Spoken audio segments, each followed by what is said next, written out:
很多朋友问，工作时的压缩机，表面温度是多少度？大家不知道。那么我现在的话，给大家测一下，大家看一下，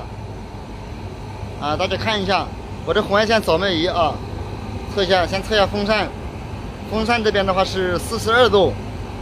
这差速机的温度达到108度啊，109度啊，这是压缩机的温度啊，这个是回气管。回气管，这个是高压管，高压管70度，电流的话是6.5安，制冷剂压力，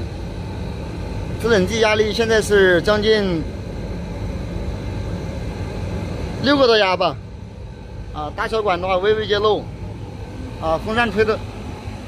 的风也是呼呼呼的，热乎乎的啊，这也正常的啊，是一种很 OK 很正常的现象。